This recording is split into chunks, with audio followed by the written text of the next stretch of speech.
حضرت شیخ ابو صالح موسیٰ جنگی دوست علیہ رحمہ ایک نہر کنارے وضو کر رہے تھے کہ پانی کے بہاؤ پر ایک سیب بہتا ہوا آیا۔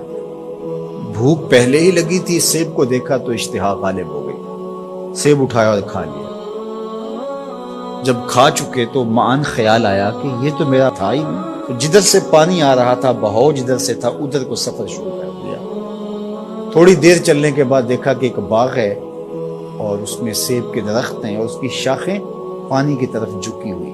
مالک کے باغ کے پاس گئے، کہا کہ آپ کے باغ کا کوئی ٹوٹا ہوا سیب اور میں کھا بیٹھا ہوں، تو اس کی قیمت مجھ سے لے لیجئے یا مجھے معاف کر دیجیے۔ تو مالک باغ کا نام تھا عبداللہ صومعی، اور وہ بھی زاہد، نیک اور پارسا تھے۔ جب انہوں نے دیکھا کہ اس نوجوان نے سیب کھانے پر مجھ سے معذرت کی ہے یا پیسے دینے کے لیے تیار ہے، یہ تو کوئی جوہر ہے، کہا 12 سال میرے باغ کی نوکری کرنی پڑے گی، اس کے بعد ایک شرط اور ہے، پوری کر دو گے تو میں تمہیں معاف کر دوں۔ کہا ٹھیک ہے، 12 سال نوکری کرتے رہے۔ کہا اب دوسری شرط ہے کہ میری ایک بیٹی ہے جو آنکھوں سے نابینا ہے، کانوں سے بہری ہے، زبان سے بول نہیں سکتی، اپاہج بھی ہے، چل نہیں سکتی، اس کے ساتھ تمہیں نکاح کرنا۔ کہا یہ بھی منظور ہے۔ نکاح ہو گیا۔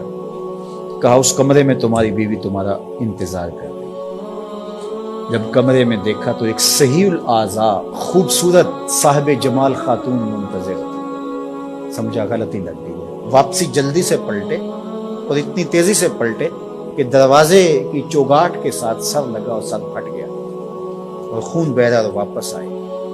تو شیخ عبداللہ صومعی کہنے لگے کہ کیا ماجرا ہوا؟ کہا کہ وہ کوئی اور خاتون ہے، جو نقشہ آپ نے بتایا تھا وہ تو نہیں۔ کہا وہی میری بیٹی ہے اور آپ کی بیوی ہے۔ وہ بہری اس لیے ہے کہ آج تک اس کے کانوں نے غیر محرم کی آواز نہیں سنی۔ وہ نابینا اس طرح ہے کہ آج تک اس نے غیر محرم کی شکل تک نہیں۔ اپاہج اس لیے ہے کہ وہ غیر محرم کے لیے کہیں چل کے نہیں۔ اسی طرح باقی جو چیزیں بتائی تھی ان کی تعبیر بتائی۔ کہا وہی تمہاری بیٹی۔ عبداللہ صومعی کی اس بیٹی جس کا نام ام الخیر تھا اور شیخ ابو صالح موسیٰ جنگی دوست کی بیوی، تو یہ صالح نوجوان اور یہ صالحہ خاتون نکاح کی بندھن میں بندھ گئے۔ اللہ تعالیٰ نے پھر ان کو ایک فرزند عطا کیا۔ اس فرزند کا نام الشیخ السید عبد القادر جیلانی علیہ رحمہ و رضوان تھا۔ اقبال نے کہا تھا سیرت فرزند از امہات، جوہر صدق و صفا از امہات۔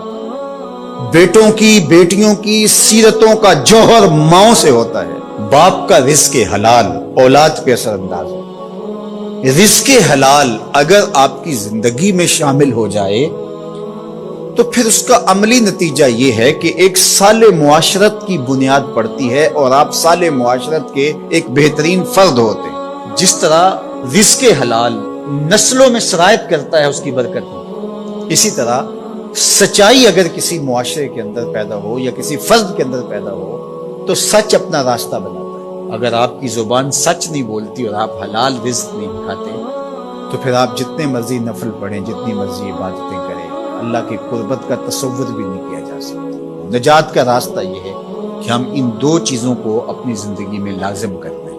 اور آج چونکہ 11 ربیع الثانی ہے اور پوری دنیا کے اوپر حضرت شیخ عبد القادر جیلانی علیہ رحمہ و رضوان کا یوم منایا جاتا ہے، اور چونکہ وہ 11 تاریخ کو لوگوں کو جمع کر کے دین سکھایا کرتے ہیں، اور ملا علی قاری نے نزہۃ الخاطر الفاطر فی مناقب شیخ عبد القادر میں لکھا ہے کہ آپ کے خطبے میں اجتماع 70 ہزار لوگوں کا ہوتا تھا، اور یہ ہر 11 کو کیا کرتے تھے۔ اس وجہ سے اپنی سہولت کے لیے جس طرح ہم مقرر کوئی دن کر لیتے ہیں کہ ہر پیر کو محفل ہوگی، ہم مقرر کرتے ہیں ہر ماہ کی پہلی تاریخ کو محفل ہوگی، تو انہوں نے یہ دن مقرر کیا تھا۔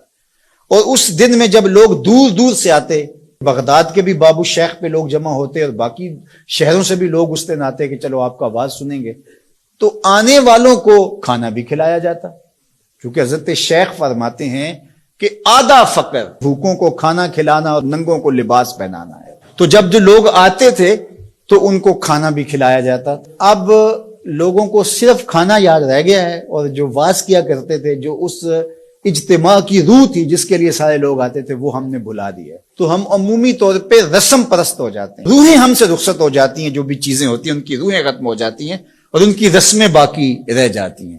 اور یہ ہمارا المیہ ہے شروع سے، بلکہ اقبال نے کہا کہ پورا دین ہی جو ہے وہ ہم نے رسم رکھ لیا ہوا ہے، اس کی روحیں ہم سے رخصت ہو گئی ہے. رہ گئی رسم ازاں روح بلالی نہ رہی، فلسفہ رہ گیا تلقین غزالی نہ رہی، مسجد مرثیہ خواہیں کہ نمازی نہ رہے، یعنی صاحب اوصاف وہ حجازی نہ رہے. حضور نے ارشاد فرمایا لا یبق من الاسلام الا اسمہ ولا یبق من القرآن الا رسمہ مساجدہم عامرۃ وہی خراب من الہدی. ایک وقت آئے گا کہ قرآن صرف رسم کے طور پہ باقی رہ جائے گا، اور جو ہے وہ اسلام کا صرف نام باقی رہ جائے گا. مسجدیں زیب و زینت کے لحاظ سے تو آباد ہوں گی، بڑے اونچے